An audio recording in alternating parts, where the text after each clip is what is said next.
The arrests come fast as the hour gets later, with both alleged customers and suspected prostitutes caught. America, check this out. A Florida sheriff just arrested 244 people in a massive trafficking operation, including a former NFL linebacker who played for the Buccaneers. But here's what's really shocking. 15% of those arrested weren't even supposed to be in this country.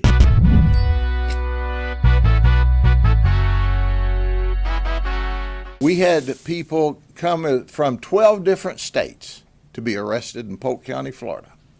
Obviously, they must live under a rock, but now they live in the county jail. What is up, guys? Tyson Dela Cruz here. Thank you so much for rocking with me. This is what real law enforcement looks like when they're allowed to do their job without political interference. Sheriff Grady Judd called it Operation Fool Around and Find Out. FAFO. And the results speak for themselves. Predators off the streets, trafficking victims rescued, and communities made safer. I'm breaking down who they caught, how they did it, and the border connection that mainstream media is barely mentioning. Let me break this down for you. In Polk County, Florida, Sheriff Grady Judd, known for his colorful press conferences and no-nonsense approach, just completed one of the most successful operations in his agency's history. A massive sex sting. Polk County Sheriff Grady Judd claims these men and women fooled around and found out the consequences. In total, deputies made 244 arrests across three main categories: prostitution, human trafficking, and immigration violations. This wasn't just a local operation. People came from 12 different states to only end up in handcuffs. Come from 12 different states to be arrested in Polk County, Florida.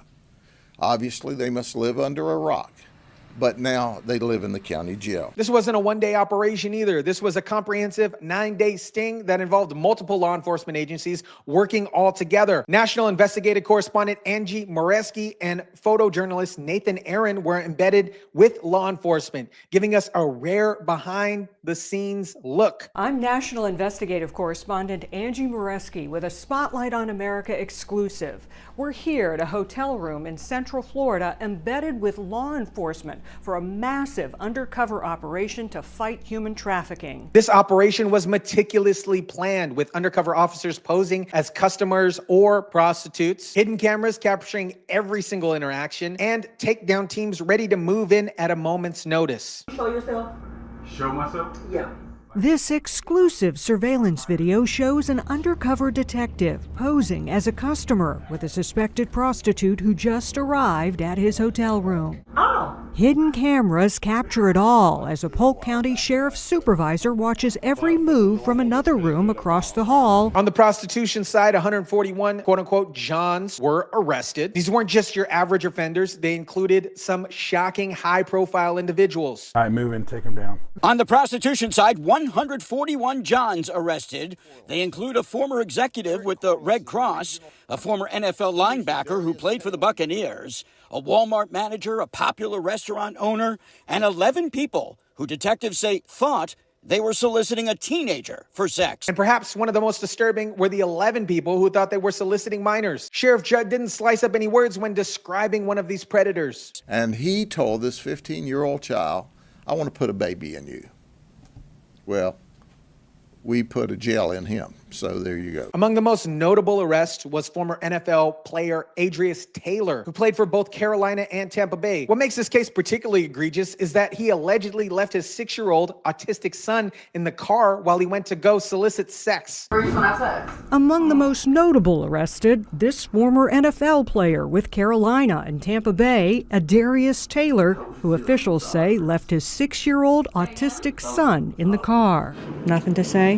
He buried his head when we tried to talk with him. Another shocking arrest was Eric Corass, a regional director for American Red Cross. He wasn't just charged with soliciting prostitution, he's also facing child crime-related offenses. This is someone who worked for one of the most trusted humanitarian organizations in the world. The operation also netted a suspected cocaine trafficker carrying 7 baggies of cocaine, and an Orlando doctor who was caught on camera handing over money for sex.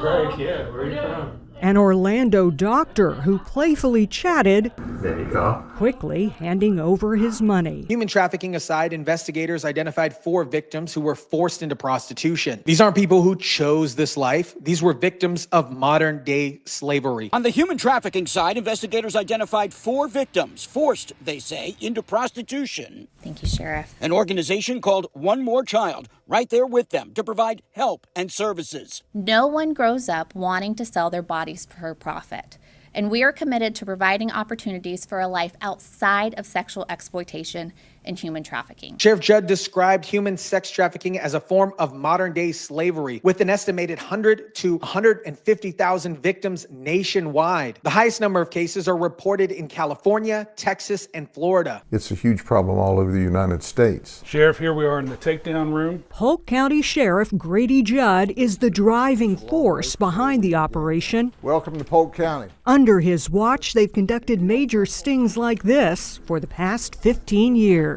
No one has the right to traffic another human being. No one has the right to treat a human being like their property. What's really disturbing is how these traffickers treat their victims, as Sheriff Judd explained. What we see many times, these human traffickers or these pimps, as they're called on the street, they'll actually brand or tattoo their ladies, and that just fires me up. One of the traffic victims rescued during the operation was a woman who left her 4-year-old child in the car with the suspected trafficker, who was also arrested. This highlights the complex and heartbreaking reality of trafficking situations. And get this, many of the victims were undocumented immigrants, which makes them particularly vulnerable to exploitation. Traffickers know these individuals are less likely to go to the police in fear of deportation, creating a perfect storm of abuse. Judd says many victims are undocumented immigrants.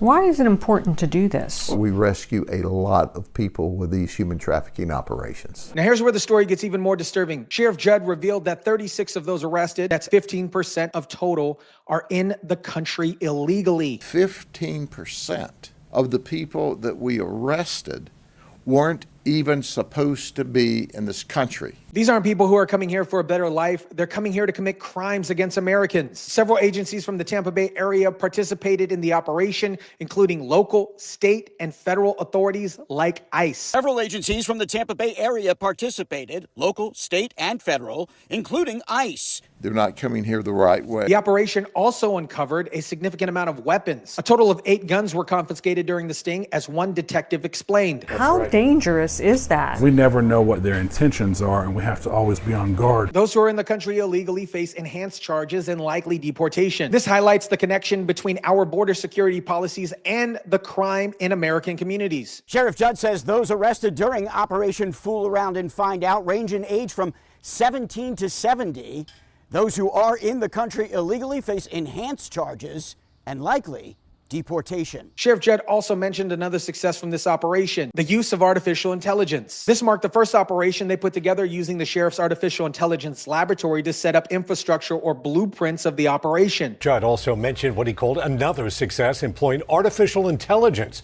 Sheriff Judd says this marked the first operation they put together using the Sheriff's Artificial Intelligence Laboratory to set up the infrastructure or blueprint of that operation. America, this is a perfect example of what happens when law enforcement is allowed to actually do their job without political interference. Sheriff Grady Judd has been one conducting these type of operations for 15 years, and the results speak for themselves. Several of those arrested told reporters that they have learned their lesson.